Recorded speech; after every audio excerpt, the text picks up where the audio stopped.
Hello student, मैं आपका विजय sir. आज के इस खास वीडियो लेक्चर में आप सभी का स्वागत करता हूं। जैसे कि हम लोग पिछले वीडियो लेक्चर में क्या कर रहे हैं भाई, तक कक्षा 10वीं के अध्याय 6 त्रिभुज के बारे में हम बात कर रहे हैं। और इसके पिछले लेक्चर में हम प्रश्नावली 6.1 को संपूर्ण रूप से समझे थे, जहां पे दो बहुभुजों की समरूपता के बारे में समझा गया था। और वहां से बड़े प्यार से आपने एक बात स्पष्ट किया था कि यदि दो बहुभुज समरूप होते हैं तो कब समरूप होते हैं भाई, कि जब उनके संगत कोण आपस में क्या हो, बराबर हो, और साथ ही साथ उनके संगत भुजाओं का अनुपात क्या हो, या तो समानुपाती हो या क्या हो, आपका अनुपाती हो। तो ये बात हम लोग पिछले लेक्चर में कर चुके हैं और उसके आधार पर हमने कुछ बातें समझे थे। क्या कहा था भाई, कि सभी वृत्त जो हमारे होते हैं वो सब के सब वृत्त जो हमारे हैं एक प्रकार के क्या होते हैं, समरूप होते हैं। सारी के सारे समबाहु त्रिभुज हमारी क्या होती है, समरूप होती है। साथ में सारे वर्ग हमारे क्या होते हैं, समरूप होते हैं। तो इतनी सारी कहानियां पिछले लेक्चर में हम लोग कर चुके हैं। चलिए बिना देरी किए हुए आज आरंभ करते हैं और लेते हैं पिछले ही लेक्चर से कुछ बातें उठाते हैं और करते हैं हम लोग कि दो बहुभुज समरूप कैसे होते हैं, और जब दो बहुभुज समरूप होते हैं तो उनके बिहार पे दो त्रिभुज कैसे समरूप होते हैं। ठीक है जी। अब फिर आज के लेक्चर में हम बहुत एक महत्वपूर्ण कंसेप्ट के बारे में बात करेंगे और वो है थेल्स प्रमेय। साथ में मैं आपको बता दूं कि यह lecture examination point of view से बहुत ही ज्यादा महत्वपूर्ण है। अक्सर एग्जाम में अक्सर थेल्स प्रमेय के बारे में बात किया जाता है। तो एक्चुअल में जो थेल्स प्रमेय है वह हमारा एक प्रकार का आधारभूत समानुपातिक प्रमेय कहलाता है। तो या उसे थेल्स प्रमेय कहो या आधारभूत समानुपातिक आप थ्योरम कहिए या समानुपातिक क्या कहिए, प्रमेय कहिए, जिसे हम बीपीटी के रूप में समझते हैं, बेसिक प्रोपोर्शन थ्योरम के रूप में। साथ ही में हम इसका विलोम भी समझेंगे, मतलब जो हमारा आधारभूत समानुपातिक प्रमेय कहता है उसी का उल्टा भी हम यहाँ पे क्या करेंगे, अध्ययन करने का पूरा प्रयास करेंगे। तो बड़ा आनंदमयी आज का क्लास है, बहुत मजा आएगा आपको इस क्लास में। और जैसे मैंने कहा था कि अगर आपने हमारे सारे लेक्चर बहुत ध्यान से देखे हैं तो आपके लिए ये जो त्रिभुज है एकदम हलवा हो जाएगा, कुछ रह ही नहीं जाएगा त्रिभुज में। जो आपके लिए सबसे महत्वपूर्ण लग रहा है, सबसे इंपॉर्टेंट लगता है, सबसे कठिनाई वाली आपका जो लेक्चर लगता है वो लेक्चर उतना ही सरल उतना ही आसान है। आप बस एकदम ध्यान से हमारा क्लास करते रहिए, मजा आएगा आपको मेरे क्लास में। तो चलिए आरंभ करते हैं और लेते हैं सबसे पहली बात कि भाई जब दो बहुभुज समरूप होते हैं तो उसकी क्राइटेरिया क्या है। आपने कहा था कि सर अगर दो बहुभुज समरूप होंगे तो सबसे पहली बात उनके संगत कोण आपस में क्या होंगे, समान। साथ ही साथ में उनके संगत भुजाओं के अनुपात क्या होंगे, निश्चित होंगे। बिल्कुल उसी आधार पे हमारा जो टॉपिक है कि समरूप त्रिभुज क्या होता है। तो समरूप त्रिभुज के बारे में बात क्या करें तो हम कहते हैं कि दो त्रिभुज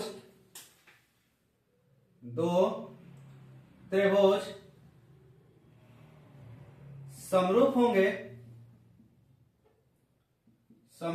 होंगे यदि पहला इनके संगत कोण समान हो या बराबर हो, तथा दूसरा इनके संगत भुजाओं का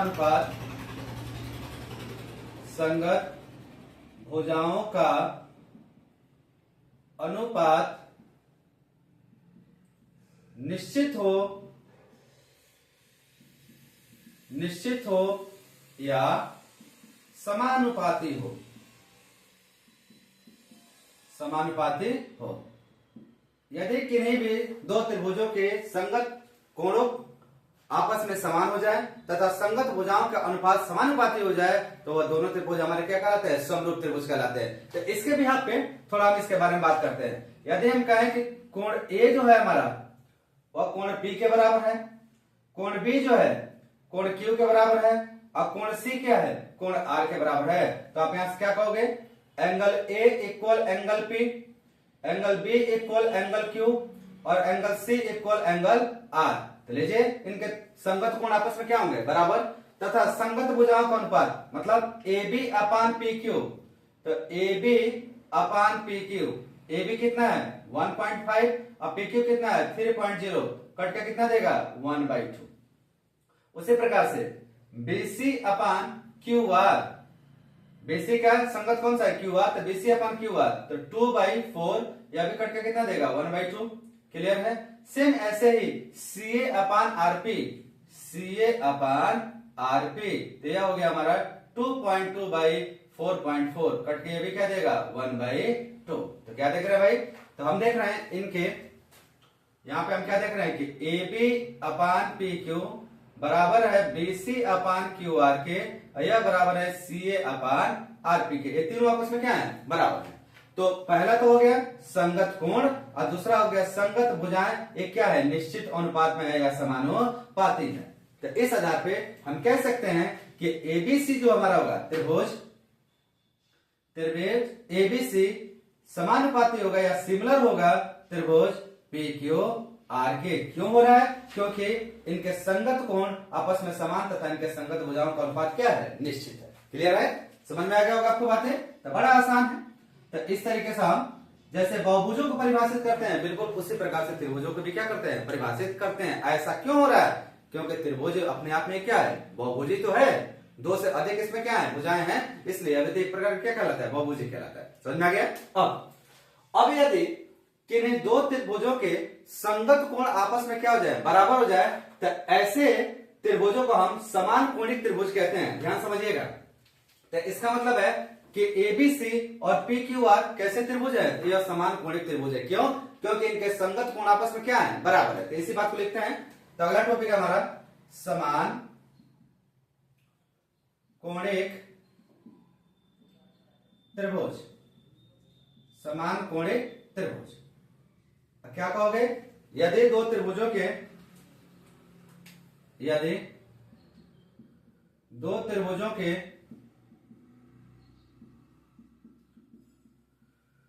संगत कोण आपस में समान हो तो दोनों त्रिभुज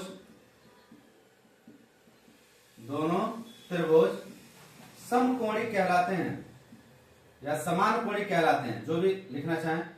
समान कोणिक त्रिभुज कहलाते हैं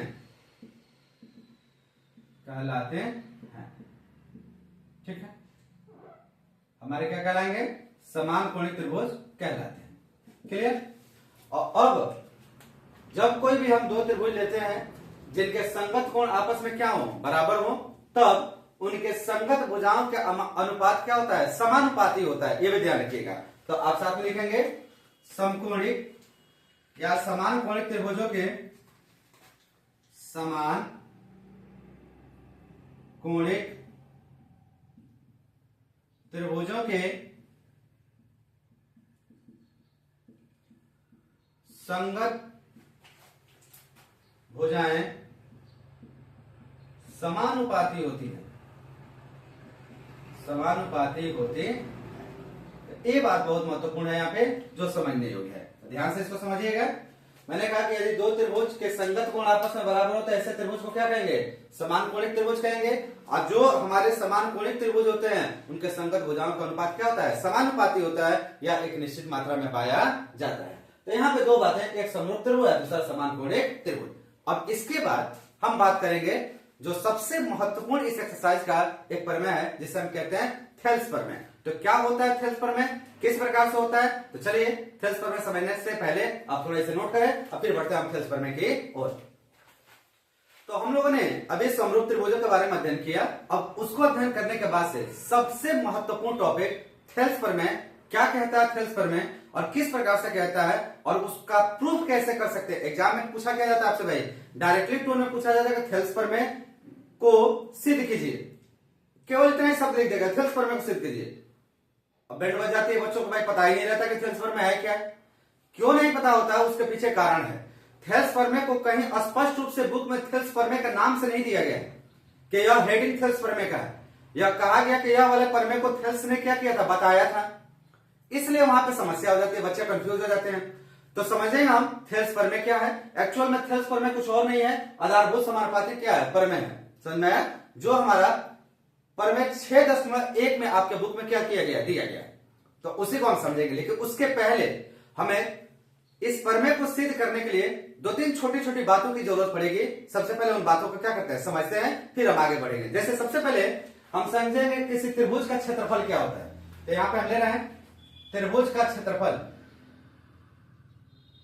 त्रिभुज का क्षेत्रफल अब आप बड़े स्वाभाविक रूप से जानते हो कि किसी भी त्रिभुज का क्षेत्रफल जो होता है, त्रिभुज का क्षेत्रफल जो हमारा होता है वो क्या होता है भाई, त्रिभुज का क्षेत्रफल, और यह बराबर होता है 1/2 गुणे आधार गुणे ऊंचाई। सरलता से तो हर जगह अक्सर ऐसा ही हम लेते हैं, लेकिन अलग अलग त्रिभुजों के लिए क्षेत्रफल निकालने की प्रक्रिया क्या है, अलग अलग है। लेकिन समान रूप से जो समझते हैं वो यही समझते हैं कि त्रिभुज का क्षेत्रफल बराबर होता है 1/2 गुणे आधार गुणे ऊंचाई। अब अगर ऐसे ही हम इसी आधार पे दो विभिन्न प्रकार के त्रिभुजों के बारे में अगर समझने का प्रयास करें, जिनका प्रयोग हम चल के आगे करने वाले हैं, केवल हम उन्हीं के बारे में बात कर रहे हैं। जैसे एक डायग्राम हमारा ऐसा है, ध्यान से देखना, एक त्रिभुज हमने ऐसे ले लिया, ठीक, और एक हमने त्रिभुज ऐसे ले लिया।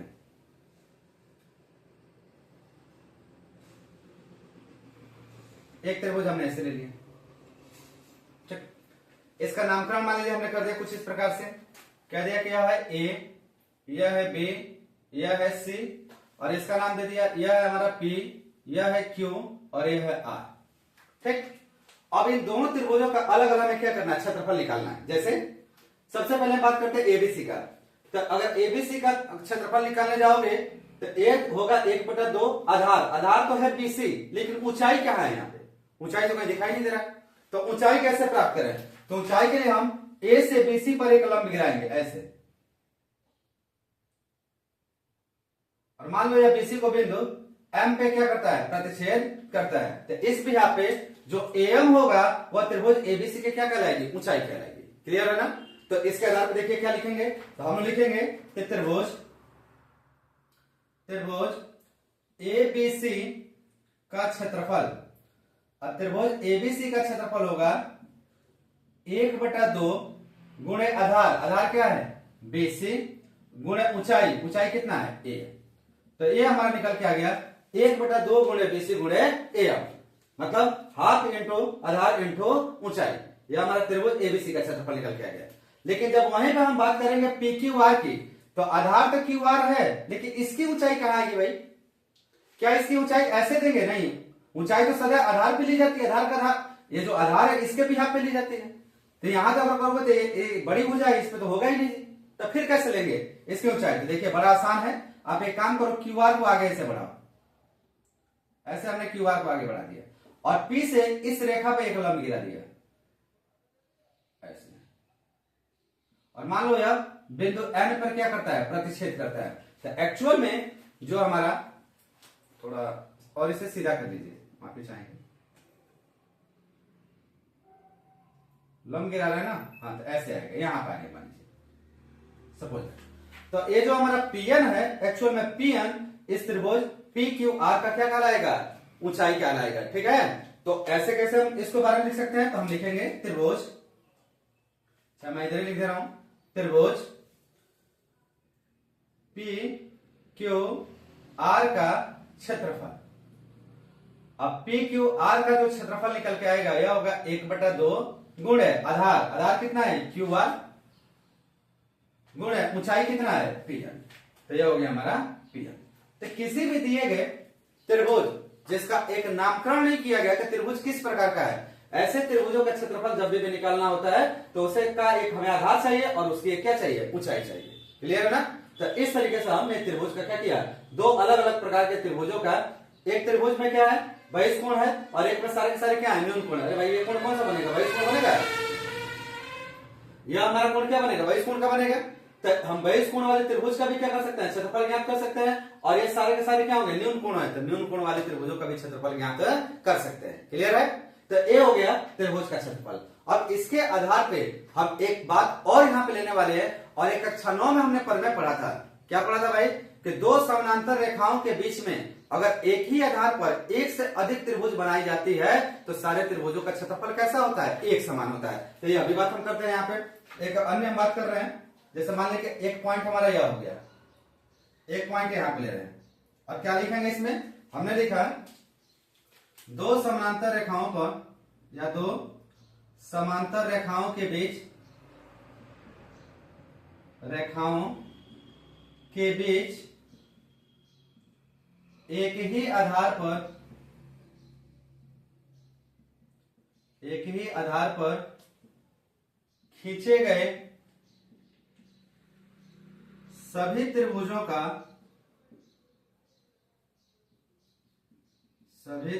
का क्षेत्रफल आपस में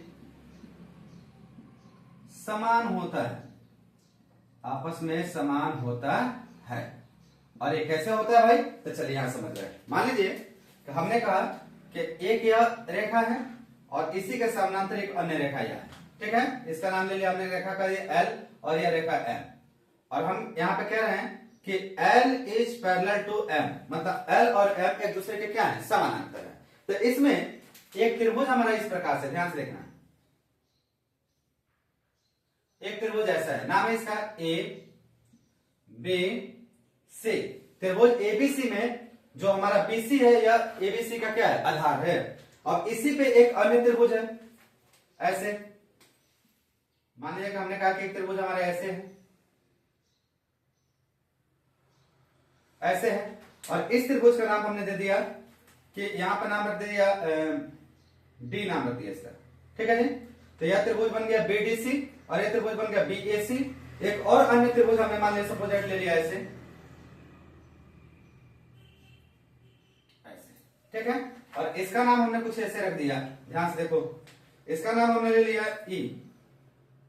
तो दूसरा त्रिभुज बन गया BEC। तीन त्रिभुज लिए गए और तीनों त्रिभुज एक ही समानांतर रेखा के कहा है? बीच में है। और सबका आधार क्या है? BC ही है। तो इस कंडीशन में आप क्या लिखोगे? आप यहां कहोगे कि त्रिभुज पहला ABC चाहे BAC का क्षेत्रफल बराबर होगा, इसका क्षेत्रफल जो होगा, यह वाला पूरा क्षेत्रफल जो होगा, यह बराबर होगा किसके भाई? तो यह बराबर होगा हमारा BDC के, इस वाले के क्षेत्रफल के। यही पर में हमारी कहती है यह पूरा क्षेत्रफल के। ठीक है, तो हम कहेंगे त्रिभुज BAC का क्षेत्रफल बराबर त्रिभुज BDC का क्षेत्रफल। और यह भी किसके बराबर होगा? तो यह हमारा बराबर होगा त्रिभुज BEC के, इसके, यह पूरे क्षेत्रफल के।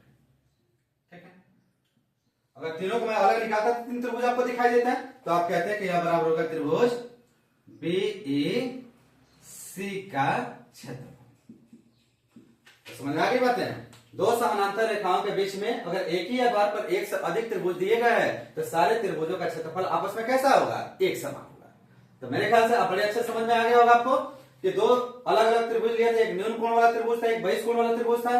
तो इन त्रिभुजों का क्षेत्रफल कैसे निकालें, आपने ये चीज सीख लिया। साथ में आपने सीखा कि दो समानांतर रेखाओं के बीच में अगर एक ही आधार पर एक से अधिक आपके त्रिभुज दिए गए हैं तो उनका क्षेत्रफल कैसे ज्ञात किया जा सकता है या उनका क्षेत्रफल कितना होता है, ये भी बात आपने यहाँ पे क्या कर लिया? सीख लिया। अगर इतनी बात को जानकारी आपको अगर हो गई तो फिर थेल्स प्रमेय में कुछ रखा ही नहीं है, एकदम हलवा है, एकदम सिंपल है और मजा आएगा आपको थेल्स प्रमेय करने के लिए। ठीक है, चलिए फटाफट इसको नोट करो, उसके बाद से हम बात करते हैं थेल्स प्रमेय क्या है और कैसे उसको प्रूफ हम कर सकते हैं। तो नोट करें, तो त्रिभुजों का क्षेत्रफल तथा दो समानांतर रेखाओं के बीच में एक ही आधार पे लिए गए सभी त्रिभुजों का क्षेत्रफल समझने के बाद अब हम बात करते हैं सबसे महत्वपूर्ण टॉपिक, और सबसे महत्वपूर्ण टॉपिक है हमारा थेल्स प्रमेय।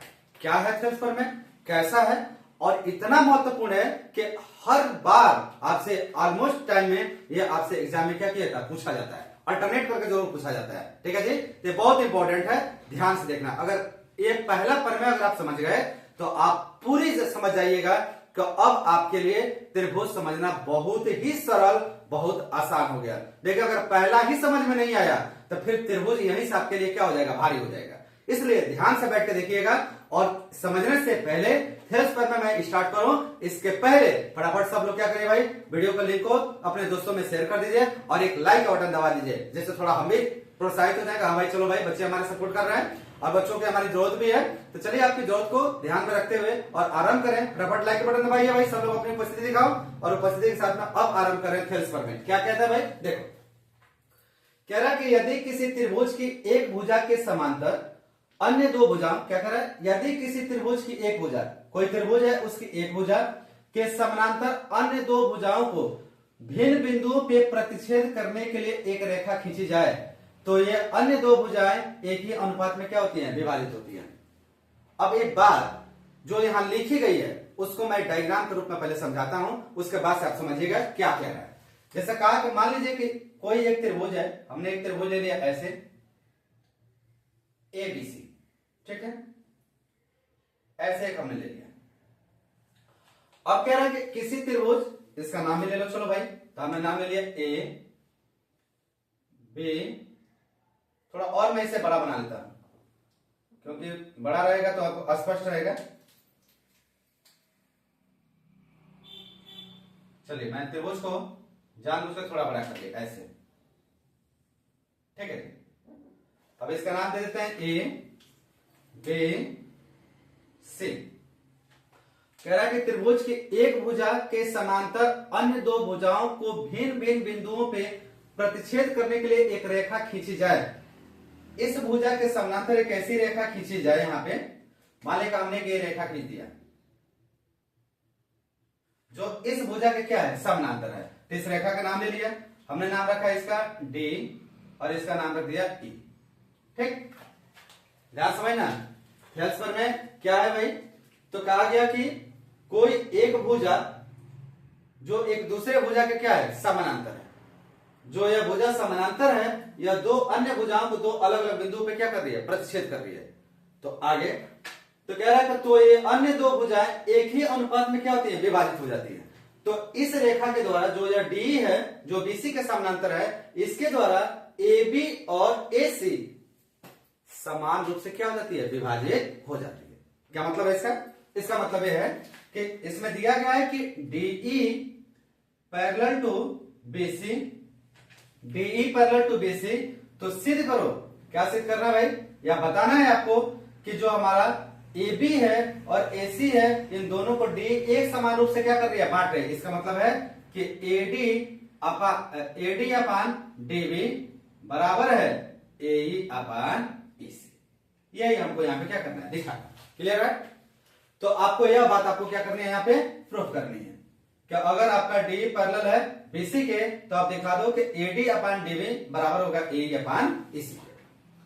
अब बड़ा प्यारा, बड़ा सिंपल है, बहुत सारी बातों को यहां सोचने के बजाय सीधा सीधा समझिए कि एक त्रिभुज ABC है, उसमें एक D रेखा है जो एक अन्य भुजा BC के क्या है, समानांतर है। D यहां भी लिया जा सकता है, इस पे भी लिया जा सकता है, इस पे भी लिया, कहीं पे भी ले सकते हो, ठीक है। तो हमने D ले लिया जो BC के क्या है, समानांतर है। अब सिद्ध करके दिखा दो कि AD अपान DB AE अपान EC होगा, ये दोनों आपस में क्या होंगे, बराबर। इसका मतलब हुआ कि D रेखा AB और AC को क्या कर रहा है, एक समान रूप से बांट रहा है। क्लियर है, समझदारी बात है। चलिए अब आरंभ करते हैं, कैसे करेंगे। तो अब तक हमने जो पढ़ा उसी को आधार बनाएंगे और उसी आधार पर हम करने का क्या करेंगे, प्रयास करेंगे। तो अगर कक्षा 9 में आपने ज्यामिति को पढ़ा है, तो ज्यामिति को करने के एक बड़े शानदार तरीके आपको दिए गए थे। वहां पे आपको बताया गया सबसे पहले लिखे दिया है, क्या क्या दिया है, उसके बाद से लिखेगा सिद्ध करना है, क्या क्या सिद्ध करना है भाई। उसके बाद से अगर रचना का कंसेप्ट आता है तो थोड़ा रचना के बारे में भी लिखिए, और तब कहां चलिए, उपपद पे। यही आपको तरीका वहां समझाएंगे, बिल्कुल उसी को फॉलो करते हुए अब पूरे त्रिभुज में हम लोग यही कंसेप्ट रखते हुए आगे की तरफ क्या करेंगे, बढ़ेंगे। तो चलो आरंभ करते हैं और इसका हल करते हैं। देखिएगा हल कैसे होगा। हल बहुत आसान है, बड़े सिंपल तरीके से आप समझिएगा। सबसे पहले लिखिए कि दिया है, अब जो दिया है वो लिखो पहले, दिया है, क्या दिया भाई, तो आप लिखेंगे त्रिभुज ABC में, त्रिभुज ABC में हमारा DE जो है वह समानांतर है किसके, BC के, यह हमारा दे रखा है, ठीक है जी। अब दूसरा आपको सिद्ध करना है, क्या करना है, हमें सिद्ध करना है। अब क्या सिद्ध करना है भाई आपको, तो आपको सिद्ध करना है कि AD अपान DB बराबर होगा AE अपान EC के, यह हमें सिद्ध करना है, ठीक है। अब इसे सिद्ध करने के लिए हमें क्या करना होगा, तो चूंकि थेल्स प्रमेय के माध्यम से जब हम ये बात सिद्ध करने की कोशिश करते हैं तो उसमें हमें कुछ कंस्ट्रक्शन करना पड़ता है, कुछ रचना करना पड़ता है। क्या रचना होगा भाई, तो सबसे पहले हम क्या करेंगे, यहां ध्यान से देखना। सबसे पहले D को हम C से मिलाते हैं, D को किससे मिला देंगे, C से। अब फिर D को C से मिलाया और D से एक लंब गिरा है AE पर, तो AE पर एक हमने लंब गिरा दिया इस तरीके से, मान लीजिए यहां पे एक लंब गिरा दिया, ठीक है। अब चूंकि ये लंब गिरा यही पर एक बिंदु पर छेद करेगा, उस बिंदु का नाम हमने क्या ले लिया, एम ले लिया। क्लियर। उसी प्रकार से बी को ई से मिलाएंगे, तो बी को हमने ई से मिला दिया ऐसे, और ई से एडी पर एक लंब गिरा दिया ऐसे, यहां पे एक लंब बन गया। और यहां हमने कहा मान लिया कि बिंदु एन पे क्या कर रहा है, परिच्छेद कर रहा है। अब ऐसा क्यों हुआ है इसके बारे में भी अब समझाता हूं आपको। अभी फिलहाल आप समझिए, हमने कंस्ट्रक्शन में क्या किया, बी से सी को और ई से बी को मिलाया, और ई से और डी से, ई से एडी और डी से एई पर हमने क्या किया, लंब गिराया। क्लियर है। इतनी बात पहले लिखते हैं, फिर आगे समझने का प्रयास करेंगे। तो हम लिख रहे हैं यहाँ पर रचना में, और रचना में हम क्या लिख रहे हैं, तो रचना में हम लोग लिख रहे हैं कि डी को सी से तथा ई को बी से मिलाया, और एडी व एई पर बिंदु ई तथा डी से लंब गिराया, अर्थात हमारा E N is perpendicular upon AD और DM is perpendicular upon AE. ये हमने काम किया है। ठीक है जी, क्लियर है। अब इतना करने के बाद अब हम चलते हैं उपपद पे। तो इसके उपपद कैसे करेंगे, उपपद का मतलब होता है सिद्ध करना है। ठीक है, तो चलिए हम उपपद के लिए थोड़ा लाइन चेंज कर रहे हैं, इधर की तरफ करा रहे हैं इसके उपपद। इतनी बात मेरे ख्याल से आप समझ गए होंगे, आसान है, कुछ खास नहीं था। मैं उपपद का कंसेप्ट यहां पे ले रहा हूं, यहां से स्टार्ट करता हूं। उपपद आपका, उपपद का मतलब होता है प्रूफ करना, सिद्ध करना। ठीक है, तो कैसे सिद्ध करेंगे इस बात को समझना है। देखो, हम वही कंसेप्ट यहां पर लगाने वाले हैं जो अभी पहले पढ़ा था कि एक ऐसा त्रिभुज था जिसके कोण न्यून थे, और एक बहिष्कोण वाले त्रिभुज वाले हमने क्या किया था, क्षेत्रफल को ज्ञात करने के प्रयास किया था। तो उन दोनों का कैसे क्षेत्रफल निकाला जाता है ये बात हमने समझा था। ठीक है जी, अब यहाँ पे कौन त्रिभुज लेंगे और किसका क्षेत्रफल निकालेंगे, यह बात निर्धारित करेगा कि इनके जैसे लाना है यहाँ पे एडी, क्या लाना है, एडी। तो एडी आपका आधार होना चाहिए, तो ए रहा आधार, एडी ये हो गया। अब दूसरा क्या लाना, ए ही लाना है, इधर क्या ए, तो यह हमारा ए हो गया। तो हम इन्हीं दोनों के बारे में बात करेंगे। तो सबसे पहले क्या बात कर सकते हैं आप, थोड़ा इसके बारे में समझिए। चलिए सबसे पहले हम एडी के बारे में समझते हैं। एडी का आधार यहां भाई, तो इस आधार के लिए त्रिभुज बनेगा एडीई, और दूसरा क्या है डीबी, तो डीबी के लिए तो यह आधार है, तो इसके लिए त्रिभुज बनेगा बी ई डी। क्लियर है। तो चलो पहले ये लेते हैं, तो हम यहां लिखेंगे त्रिभुज, यहां दो त्रिभुज के बारे में बात की जाए, त्रिभुज ए डी ई व त्रिभुज बी डी ई में। और हम लिख रहे हैं, ध्यान से देखना, हम लिख रहे हैं एरिया ऑफ ट्रायंगल एडीई। इसका मतलब त्रिभुज एडी का क्षेत्रफल ऐसे लिखा जाता है, यह होगा 1/2 गुणे आधार एडीई में, आधार तो यह हो गया भाई एडी, गुणे ऊंचाई कितना हो गया ईएन, इसका तो ऊंचाई ईएन होगा, तो ईएन। क्लियर है। यह हो गया area of ADE equal to 1/2 into AD into EN. दूसरा, तथा एरिया ऑफ ट्रायंगल जो ये लिए BD, triangle B D E, और ये कितना देगा, तो 1/2 गुणे आधार, आधार तो हो गया हमारा बीडी, आधार कितना हो गया भाई, बीडी ले लीजिए चाहे डीबी ले लो, आधार तो यह हो गया। और इसकी ऊंचाई क्या होगी, तो अगर ध्यान से देखो तो हमारा डीबीई में यह कोण बहिष्कोण है, तो यह हमारी ऊंचाई होगी, ऊंचाई कितनी होगी ईएन होगा। क्लियर है, समझ आ गई बात। अब देखो, अगर आपको एडी अपान डीबी चाहिए, एडी अपान डीबी चाहिए, तो इन दोनों को भाग देना पड़ेगा। तो हम लिख सकते हैं उपरोक्त से, और यहां लिख रहा है एरिया ऑफ ट्रायंगल एडीई अपान, भाग दे रहे हैं दोनों का, एरिया ऑफ ट्रायंगल बीडीई, और यह निकल के आ जाएगा 1/2 गुणे एडी गुणे एन अपान 1/2 गुणे डीबी गुणे ईएन। ठीक है जी। अब देखो 1/2 से 1/2 कैंसिल, ईएन से ईएन कैंसिल, तो क्या बच गया यहाँ पे, तो यहाँ बच गया एडी अपान डीबी, और ये हो गया समीकरण नंबर 1। ठीक है जी। तो इस तरीके से हमने एडी अपान डीबी का मान निकाले हुआ है एरिया ट्रायंगल एडी अपान एरिया ट्रायंगल बीडी ई के बराबर। सिर्फ इसी प्रकार से अब हमें क्या चाहिए, एई, तो एई के लिए तो फिर हम इस वाले त्रिभुज का त्रिभुज वही होगा एडी है, तो हम बात करेंगे अब त्रिभुज एईडी व अब दूसरा त्रिभुज क्या होगा, तो दूसरा त्रिभुज होगा सीईडी, त्रिभुज सीईडी में पहले वाले निकालना है area of triangle AED 1/2 AED 1/2 आधार क्या होगी आपकी बात एई गुणे ऊंचाई कितना होगा डीएम, तो यहां आ जाएगा डीएम। ठीक, तथा दूसरा एरिया ऑफ ट्रायंगल, अब की बार ट्रायंगल कौन सा है, हमने लिया सीईडी, तो आधार इसका क्या होगा ईसी, त्रिभुज सीईडी सीईडी में 1/2 गुणे आधार ईसी, और इसकी भी ऊंचाई क्या होगा डीएम होगा, तो डीएम। फिर ऐसे पहले के जैसे उपरोक्त से दोनों को हम क्या करते हैं आपस में भाग देते हैं, तो उपरोक्त से हमारा क्या आ जाएगा भाई निकल के यहाँ पे, तो यहाँ पे आ जाएगा area of triangle AED upon area of triangle CED equal to 1/2 into A into DM upon 1/2 into EC into DM. Clear.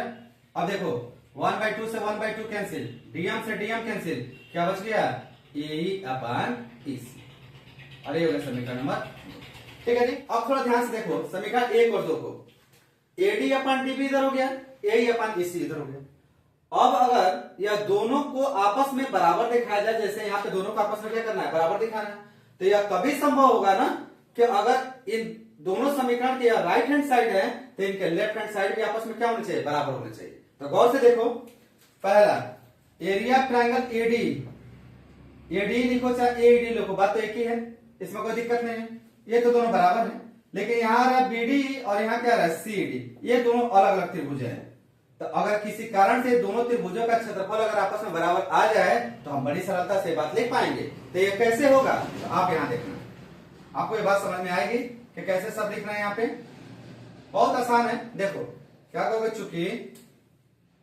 चूंकि डीई जो है समानांतर है बीसी के, डीई समानांतर है बीसी के, अगर डीई बीसी के समानांतर है तो यहां से एरिया ऑफ ट्रायंगल, कौन सा ट्रायंगल पहले हमने लिया है, तो हमारा है डीबीई, चाहे बीडी सॉरी बीडीई, कहां है बीडीई, यह बराबर होगा एरिया ऑफ ट्रायंगल, और दूसरा हमारा क्या हो जाएगा सीईडी।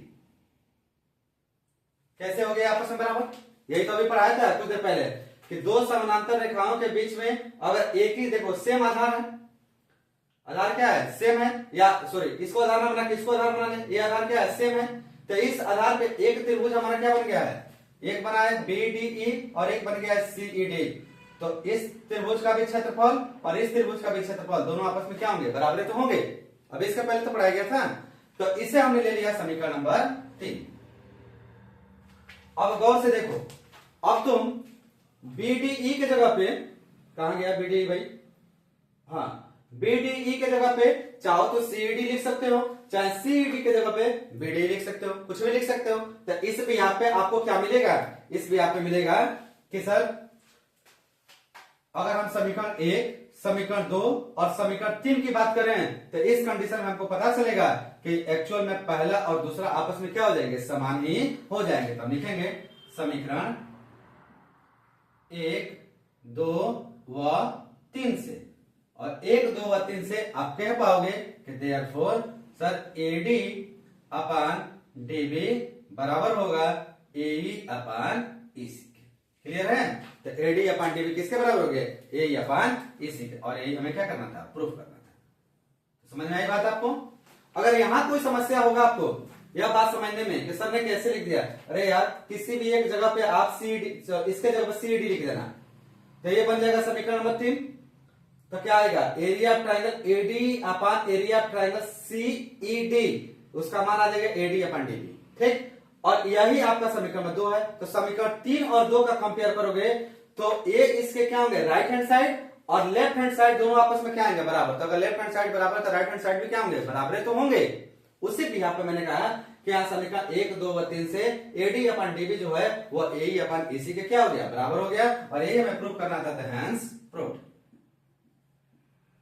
Hence proved. तो ये रहा हमारा थेल्स प्रमेय, बड़ा सिंपल, बड़ा आसान, कुछ नहीं करना है आपको।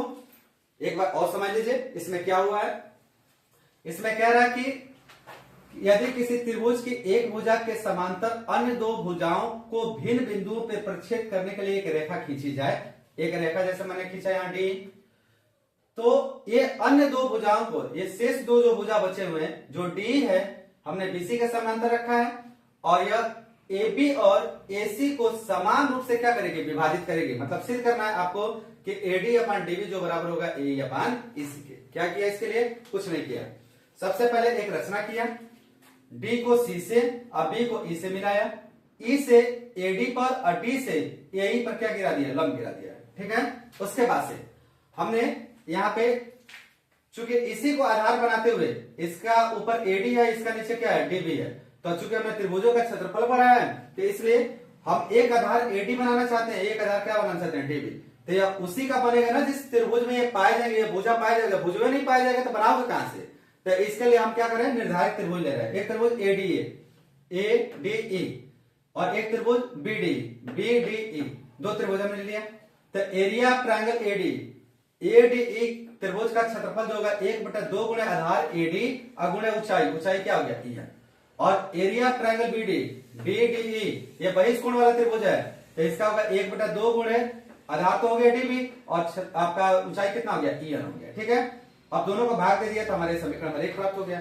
इसी प्रकार से दूसरा त्रिभुज AED, इस वाले के बारे में बात कर रहे हैं, और त्रिभुज CED इसके बारे में बात कर रहे हैं। तो एरिया ऑफ AED 1/2 गुणे, अब की बात इसके आधार पर बात करते हैं, 1/2 गुणे हमारा आधार कितना होगा, AE और ऊंचाई कितनी हो जाएगी, DM, ये DM हो गया। और त्रिभुज CED के बारे में जो बात किया तो CED के आधार कितना हो जाएगा, EC और ऊंचाई कितनी हो जाएगी, DM। तो 1/2 गुणे EC गुणे DM, भाग दिया तो हमारा AE अपन EC आ गया। अब चूंकि हम जानते हैं प्रमेय से, क्या जानते हैं भाई, कि दो चूंकि DE पैरेलल टू BC, इसलिए हमारा BDE और CED का क्षेत्रफल आपस में क्या होगा, बराबर होगा। और हमें मिला समीकरण 1, मिला समीकरण 2, समीकरण 3, तीनों समीकरण का जब आपस में हमने तुलनात्मक रूप से इनका मान रखा तो हमें प्राप्त हुआ कि AD अपन DB बराबर हो गया AE अपन EC के। इसलिए बराबर हो गया क्योंकि BDE की जगह पे हम CED रख सकते हैं, तो जो हमारा इसका लेफ्ट हैंड साइड है यही इसका भी लेफ्ट हैंड साइड है, दोनों आपस में बराबर होंगे। और जब लेफ्ट हैंड साइड बराबर होता है right hand side by default क्या हो जाएगा, बराबर हो जाएगा। तो क्लियर ना। तो इस तरीके से हमने क्या किया, थेल्स प्रमेय को समझने का प्रयास किया। तो चलिए इसे नोट करें और इसके बाद अब थेल्स प्रमेय का विलोम हम समझने वाले हैं, या आधारभूत प्रमेय का क्या करने वाले हैं, विलोम समझने वाले हैं। बहुत आसान है, बहुत सिंपल है। चलो इससे पहले नोट करो। तो थेल्स प्रमेय समझने के बाद से अब हम बात करेंगे थेल्स प्रमेय के विलोम के। और थेल्स प्रमेय का विलोम बहुत प्यारा, बहुत आसान है। और ये क्या है, किस प्रकार से है, इसे हम आधारभूत प्रमेय का विलोम भी कहते हैं, और इंग्लिश में कन्वर्स ऑफ BPT कहते हैं, या बेसिक प्रोपोर्शन थ्योरम का कन्वर्स कहते हैं। क्या है ये, समझो। कह रहा है कि यदि एक रेखा किसी त्रिभुज की दो भुजाओं को एक ही अनुपात में विभाजित करे, मान लो कि हमने एक त्रिभुज बनाया इस प्रकार से, हमने कह दिया कि यह एक त्रिभुज है ABC। कौन सा त्रिभुज है भाई, ABC। एक रेखा जो है वह कुछ इस प्रकार से इन भुजाओं को विभाजित कर रही है। मान लो कि नाम दे दिया D और E के विभाजित करने की वजह से यह भुजाएं क्या हो जा रही हैं, समानुपाती।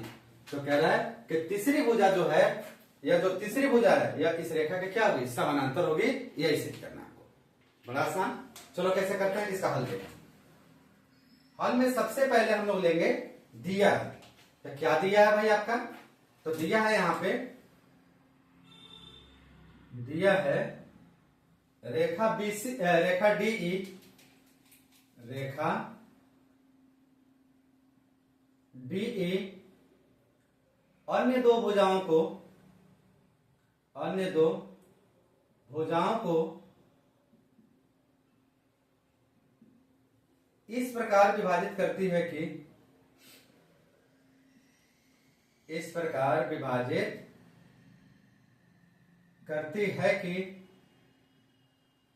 कि AD अपान DB बराबर है AE अपान EC के। यही तो कहा है कि दो भुजाओं को एक ही अनुपात में क्या करती है, विभाजित करती है। दोनों आपस में क्या है, बराबर। अब आगे तो आपको सिद्ध करना है। क्या सिद्ध करना है भाई? तो हमें सिद्ध करना है यहां पे कि डी जो है BC के समानांतर है। D पैरेलल टू BC, ये आपको सिद्ध करना है। अब कैसे सिद्ध करोगे भाई? तो चलिए, ऐसे चीजों को सिद्ध करने का बड़ा सरल तरीका होता है, उपपद में आते हैं। और उपपद को ध्यान से देखना। अगर हमें DU को BC के समानांतर सिद्ध करना है तो पहले हम मान लेते हैं कि जो D है वो BC के समानांतर नहीं है। तो अगर D BC के समानांतर नहीं है तो कोई तो रेखा होगी जो रेखा इसके समानांतर होगी। ठीक है जी, मेरी बात ध्यान समझ लेना। कोई तो रेखा होगी ऐसी जो इसके समानांतर। ऐसा क्यों? ऐसा इसलिए कि अगर समानांतर नहीं होगी तो इन्हें समान रूप से विभाजित नहीं करेगी। तो हम यही बात यहां पे लिखते हैं। क्या लिखते हैं? माना DE BC के समांतर नहीं है तो एक अन्य रेखा हम ले रहे हैं यहां पे DE डैश। क्या ले लिया हमने? DE dash. तो DE डैश समांतर है, D डैश समांतर है BC की, अर्थात D डैश समांतर है BC के, अर्थात DE dash parallel to BC। इतनी बात हमने यहां ले ली। अब आप जानते हो कि अभी इसके पीछे आपने पढ़ा था थेल्सफर में, और थेल्सफर में आपने देखा था कि अगर कोई रेखा किसी तीसरी भुजा के समानांतर है तो वह रेखा अन्य दो भुजाओं को समान रूप से क्या करती है, विभाजित कर देती है। तो वही कहानी यहाँ पे है कि अगर D डैश BC के समानांतर है तो यह D डैश अगर BC के समानांतर हो गया तो यह इन दो भुजाओं को समान रूप से क्या करेगा, विभाजित करेगा।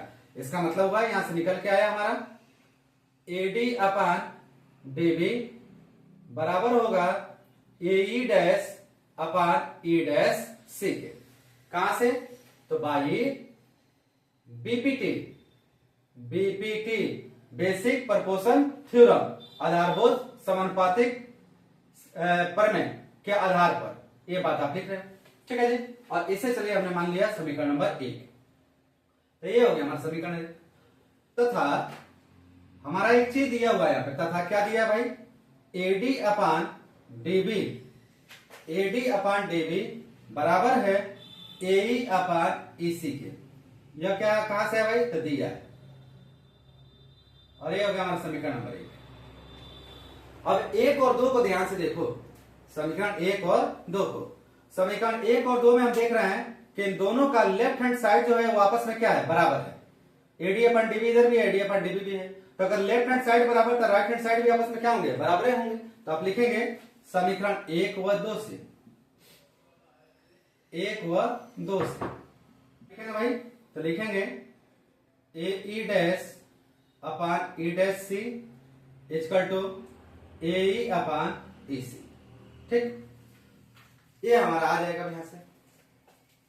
ये चीज हमारा यहां पे निकल के आ गया कि AE dash upon E dash C equal to AE upon EC। अब यहां पे एक चीज देखना, एक कब संभव हो सकता है। ये बात तो आपको समझनी होगी ना कि सर एक कब संभव होगा ऐसा। इसका मतलब है ऊपर का ऊपर बराबर है, नीचे का नीचे बराबर होगा। जब दो परिमेय संख्याएं आपस में बराबर होती हैं तो अंश अंश के बराबर हो जाएगा और हर हर के बराबर होगा। ऐसा ही तो होता है, या इनका संपूर्ण मान आपस में क्या होता है, बराबर होता है। अच्छा, ये कब हो सकता है? ये तो तभी हो सकता है कि जब E डैश कहां पे हो, E पर। अगर E डैश E पर होगा मतलब E डैश और E एक दूसरे के क्या होंगे, संपाती होंगे। तो हम यहां से कहेंगे कि यह तभी संभव है जब ई डैश ई के समपाती हो। समपाती मतलब एक दूसरे को। अगर ऐसा होता है तो आप कहोगे कि डीई डैश डीई के समपाती है, डीई के समपाती है। जब डीई डैश डी के समपाती मतलब यह बिंदु ई डैश कहीं और ना होकर ई पे ही होगा, तो जो डीई डैश होगा वही डी होगा। इसका मतलब है कि यहां से निकल के आ गया कि जो अगर डी डैश और डी एक दूसरे पे ही आ गए तो इसका मतलब हुआ कि डीई जो होगा वह समानांतर हो जाएगा किसके, बीसी के। डी समानांतर किसके हो जाएगा, बीसी के। और यही हमें क्या करना था, सिद्ध करना था। तो लीजिए हैंस प्रूव्ड। इस तरीके से हमने क्या किया भाई, आधारभूत समानुपाती प्रमेय के विलोम को यहाँ पे सिद्ध कर दिया। बड़ा आसान था कि आपको यह दिखाना था कि डी दो भुजाओं को इस प्रकार से विभाजित करते हैं कि दोनों भुजाएं एक दूसरे के क्या होते हैं, एक निश्चित अनुपात में आते हैं या समानुपाती हो जाते हैं, तो डी बीसी के समानांतर होगा। ये बात आपको सिद्ध करना था। और आपने यही कहा कि सर अगर डी अन्य दो भुजाओं को इस प्रकार विभाजित करता है कि एडी अपन डीबी बराबर है ए अपन ईसी के, तो डी बीसी के क्या दिखाना था, समानांतर। और उसके लिए आपने कह दिया कि भैया पहले कह दो कि डी जो है बीसी के समानांतर नहीं है, तो कोई देख रेखा होगी जो इसके समानांतर होगी। तो हमने कह दिया कि डी डैश समांतर है किसके, बीसी के, अर्थात डी डैश बने टू बीसी। अगर यह समानांतर है तो बाई बीपीटी ये दोनों अन्य भुजाओं को समान रूप से क्या करेगी, विभाजित करेगा। और वही काम हमने यहाँ पे किया और हमें मिला कि एडी अपन डीबी बराबर हो गया ए अपन एसी, और यहाँ हो गया AD upon DB equal to A dash upon E dash C. फिर समीकरण 1 और 2 का कंपेयर किया, अब पता चला कि इनके लेफ्ट हैंड साइड आपस में बराबर है, तो राइट हैंड साइड भी आपस में क्या होंगे, बराबर। और यह कंडीशन जो जनरेट हुई है यह तभी पॉसिबल होगा कि जब ई डैश कहां पे हो, ई पे हो। तो ई डैश ई के क्या है, संपाती है। और जब ई डैश ई के संपाती होगा तो जो डी डैश है वो डी पे ही होगा और कहीं नहीं होगा। तो डी डैश संपाती होगा किसके, डी के। और जब ये दोनों संपाती हो जाएंगे तो जाहिर सी बात है डी किसके पैरेलल हो जाएगा, बीसी के पैरेलल हो जाएगा। तो आज के लेक्चर में हमने कुछ छोटी मोटी बातें और साथ में महत्वपूर्ण दो थ्योरम, एक थेल्स प्रमेय और एक थेल्स प्रमेय का विलोम, या दूसरी भाषा में क्या है तो आधारभूत प्रमेय या आधारभूत समानुपातिक प्रमेय एक पढ़ा, और एक क्या पढ़ा, आधारभूत समानुपातिक प्रमेय का विलोम पढ़ा। तो दो ये बहुत ही ज्यादा महत्वपूर्ण आपके क्या थे, प्रमेय थे, और एग्जामिनेशन पॉइंट ऑफ व्यू से बहुत खास है, बहुत इंपॉर्टेंट है। तो ध्यान से पढ़िएगा, ध्यान से समझिएगा। कैसा लेक्चर लग रहा है जरूर बताइए, साथ में अपने दोस्तों को जोड़िए और साथ ही साथ इस लिंक को ढेर सारे दोस्तों और मित्रों में क्या करते रहिए, आप शेयर करते रहिए। बहुत जल्द मिलते हैं अगले क्लास में, और अगले क्लास में इन्हीं को आधार बनाते हुए उदाहरण देखेंगे और साथ में एक्सरसाइज के प्रश्नों का हल ज्ञान करने का पूरा क्या करेंगे, प्रयास करेंगे। तो बहुत जल्द मिल रहे हैं अगले क्लास में, तब तक इसे नोट करिए, खुश रहिए, एंजॉय करते रहिए और पढ़ाई को मजे से करते रहिए। तो चलिए मिलते हैं अगले क्लास में, तब तक आप सभी का धन्यवाद।